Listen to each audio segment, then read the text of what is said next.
ఒక్కసారి కొమ్మూరి గోల్డ్ కి కాల్ చేయండి. తాకట్లో ఉన్న మీ బంగారాన్ని విడిపించి మార్కెట్ ప్రైస్ కి వాళ్ళు కొనుక్కుని మిగతా డబ్బులు మీకు ఇచ్చేస్తారు. హాయ్, వెల్కమ్ టు మనం టీవీ. కట్నం అడిగేవాడు గాడిద. నేపాల్లో మరొక విమాన ప్రమాదం జరిగింది. నేపాల్ టు భద్రాపూర్ వెళ్తున్న ఒక బుద్ధా ఎయిర్కి సంబంధించిన అతి చిన్న విమానం రన్వే నుంచి 200 మీటర్లు, ఇంకా రన్వే స్టాప్ అయిపోయినా సరే ఇంకా ఎక్స్టెండ్ అయ్యి 200 మీటర్లు దూసుకెళ్ళింది.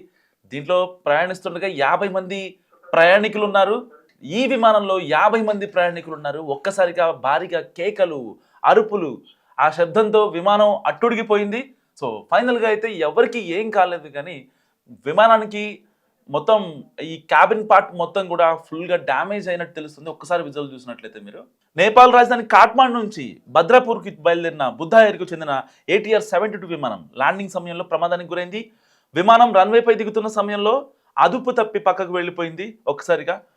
బేసిక్గా ఈ కాఠ్మాండ్ కావచ్చు, ఈ యొక్క నార్త్ ఈస్ట్ కంట్రీస్ ఏవైతే ఉంటాయో హిమాలయాస్కి చెందిన ఆ హిల్ స్టేషన్లో ఉండే ఏదో డొమెస్టిక్ ఆర్ ఇంటర్నేషనల్ ఎయిర్పోర్ట్ ఏవైనా కావచ్చు, స్పేస్ చాలా తక్కువ ఉంటాయి. లైక్ ల్యాండింగ్ కావచ్చు, టేక్ ఆఫ్ కావచ్చు, కొంచెం చాలా ఇబ్బందిగా కంజెస్టెడ్గా ఈ యొక్క పైలట్లు చాలా చాకచక్యంగా వ్యవహరించాలి అక్కడ. అలాంటి చోట తరచుగా మనం విమానాల ప్రమాదాలు చూస్తున్నాం. అండ్ రీసెంట్గానే ఇక్కడ మణిపూర్లో ఒక ఫ్లైట్ యాక్సిడెంట్ జరిగింది. సో అది మేజర్ ఏం కాదు, మైనరే. బట్ అక్కడ టేక్ ఆఫ్ సమయంలో రన్వే దాటిపోయినా సరే ఇంకా ఫ్లైట్ టేక్ ఆఫ్ అవ్వని పరిస్థితి అనమాట. అంటే ఇక్కడ కొంచెం పైలట్ల యొక్క ఆ చాకచక్యం కూడా చాలా ఇంపార్టెంట్ ఇలాంటి ఎయిర్పోర్ట్స్లో. సో కాఠ్మాండు నుంచి భద్రాపూర్కు చెందిన బుద్ధా ఎయిర్కు చెందిన ATR 72 విమానం ల్యాండింగ్ సమయంలో ప్రమాదానికి గురైంది. విమానం రన్వేపై దిగుతున్న క్రమంలోనే ఒక్కసారిగా అదుపు తప్పింది. సో రన్వే ముగిసిన తర్వాత కూడా సుమారుగా 300 మీటర్ల దూరం ముందుకు వెళ్ళడంతో విమానం ముందు భాగం, ఆ క్యాబిన్ పార్ట్ ఉంటుంది కదా, అది మొత్తం దెబ్బతింది. సో ఒకసారి విజువల్స్లో చూస్తున్నారు మీరు. సో ప్రమాద సమయంలో విమానంలో 51 మంది ప్రయాణికులు, 4 విమాన సిబ్బంది, 2 పైలట్లు, 2 క్యాబిన్ క్రూ ఉన్నారు. అండ్ పైలట్లు చాకచక్యంగా వ్యవహరించడంతో ఒక రకంగా విమానం బోల్తా పడకుండా ఉందని చెప్పుకోవాలి. సో దీంతో అందరూ ఒకసారి ఊపిరి పీల్చుకున్నారు. ఒక్కసారిగా అంత స్పీడ్తో వెళ్తుంటే అంటే ఆల్రెడీ అరైవల్ స్టేషన్ వచ్చేసింది. సో దాన్ని వచ్చినా కూడా ఏదైతే అక్కడ ఆగాలి, అండ్ ఆగిన తర్వాత క్యాబిన్ క్రూ డోర్ ఓపెన్ చేస్తారు. సో అది జరగకుండా ఏంటి ఫ్లైట్ ముందుకు వెళ్ళిపోతుంది ఏంటని చాలామంది ప్రయాణికులు ఆందోళనకు గురయ్యారు. అయితే ఈ ఘటన జరిగిన వెంటనే విమానాశ్రయ భద్రతా సిబ్బంది, అత్యవసర సేవా బృందాలు రంగంలోకి దిగాయి. సో విమానంలోని ప్రయాణికులందరినీ సురక్షితంగా బయటికి తీసుకొచ్చారు. ఎవరికి ఎలాంటి గాయాలు కాకపోవడం నిజంగా గమనార్హం అని చెప్పాలి. సో అయితే విమానం రన్వే దాటి గడ్డి ప్రాంతంలోకి దూసుకెళ్లడం వల్ల ల్యాండింగ్ గేర్ అండ్ విమానం కింది భాగానికి కాస్త డ్యామేజ్ అయినట్టు కూడా తెలుస్తుంది. అండ్ ఈ ప్రమాద కారణంగా భద్రాపూర్ విమానాశ్రయంలో ఇతర విమాన రాకపోకలకు కాసేపు అంతరాయం కలిగింది. ఎందుకంటే ఆ ఎయిర్పోర్ట్ సెక్యూరిటీ కావచ్చు, ఒక ఫ్లైట్ ల్యాండ్ అవుతున్నా కానీ, టేక్ ఆఫ్ అవుతున్నా కానీ వాళ్ళు సిగ్నల్స్ ఇస్తూ ఉంటారు.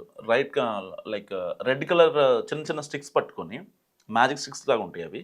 సో వాటిని పట్టుకొని వాళ్ళు ఎక్కడ విమానం సేఫ్గా ల్యాండ్ అవ్వాలి, దాని ఆరిజిన్ పాయింట్ ఎక్కడ అనే కొన్ని ఉంటాయి కదా.